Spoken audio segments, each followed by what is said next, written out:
నిన్ను నన్ను కన్న ఆడదిరా చిన్న చూపు చూడ కన్నదిరా అనే పాట ఆవిష్కరణ హైదరాబాద్ ప్రసాద్ ల్యాబ్స్ లో ఘనంగా జరిగింది. సినీ నటుడు ఆలీ నిర్మాణ సారథ్యంలో వచ్చిన ఈ పాటను దర్శకుడు వెంకటరమణారెడ్డి రూపొందించారు. ఉత్సాహంగా సాగిన ఈ వేడుకకు మంత్రి సీతక్క, బీఆర్కే న్యూస్ ఛానల్ అధినేత బొల్లా రామకృష్ణ ముఖ్య అతిథులుగా హాజరయ్యారు. పాటను సీతక్క విడుదల చేశారు. పాట నిర్మాణాన్ని రూపొందించిన బృందాన్ని సీతక్క అభినందించారు.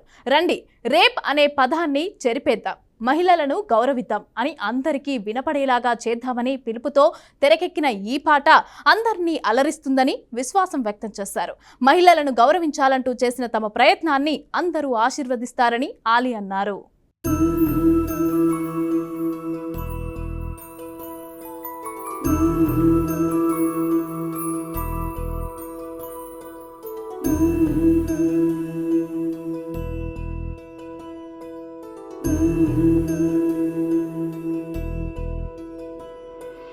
నిన్ను నన్ను కన్న ఆడదిరా చిన్న చూపు చూడ కన్నదిరా నిన్ను.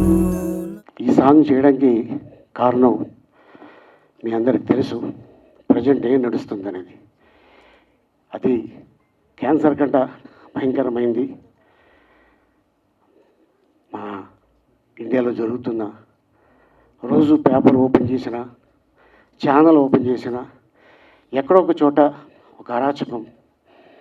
అండ్ దీన్ని దూరం చేయాలని ఉద్దేశంతో గతంలో రమణారెడ్డి గురించి చెప్తున్నాను నేను. తను ఇండస్ట్రీ నుంచే వెళ్ళి అమెరికాలో సెటిల్ అయ్యి సిటిజన్ అయ్యి 2 పిల్లలకి తండ్రి అయ్యి, అలాగే తను పుట్టిన గడ్డకి ఏం చేస్తే బాగుంటుంది అనే ఉద్దేశంతో మళ్ళీ అమెరికా నుంచి రావటం.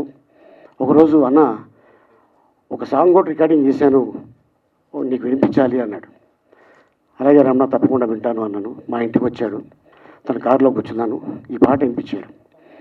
ఈ పాట వినగానే నాకు ఎమ్మెల్యేల్లో సిరిలోకించే ఆ సాంగ్ గుర్తుకొచ్చింది. ఎందుకంటే అమ్మ మీద ఇంత అద్భుతమైన పాట తను రాయటం, దాన్ని నాకు వినిపించడం నిజంగా చాలా అనిపించింది, చాలా అద్భుతంగా అనిపించింది. రమణ ఎవరితో చేస్తున్నావు అంటే మీతోనే చేస్తున్నాను అన్నాడు. నాకు షాక్ ఇచ్చాడు. అసలు అదేలాగా అన్న, ఏం లేదు, ఇది మనం తెలంగాణ గవర్నమెంట్కి, ఆంధ్ర గవర్నమెంట్కి మనం దీన్ని దానం చేద్దాం ఈ సాంగ్ని.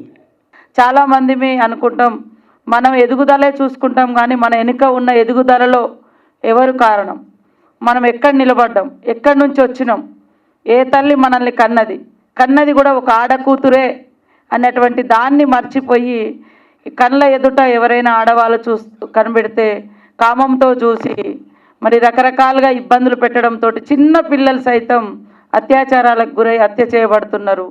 తాగిన మత్తులో కూడా ఏం చేస్తున్నారో తెలియనటువంటి ఇబ్బందికరమైనటువంటి సిచ్యువేషన్ ఉంది.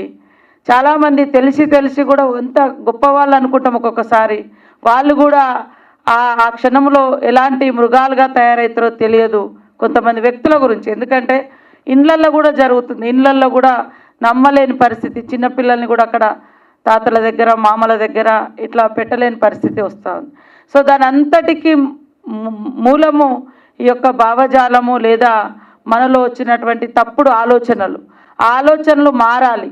నువ్వు హిందూగా పుట్టినా, క్రిస్టియన్గా పుట్టినా, ముస్లింగా పుట్టినా, నువ్వు ఏ కులంలో పుట్టినా, ఏ వర్గంలో, ఎంత కోటీశ్వరులైనా, ఎంత తిండి లేకుండా కుటుంబంలో పుట్టినా నువ్వు మగవాడివే, కానీ నిన్ను కన్నది మాత్రం ఒక తల్లినే.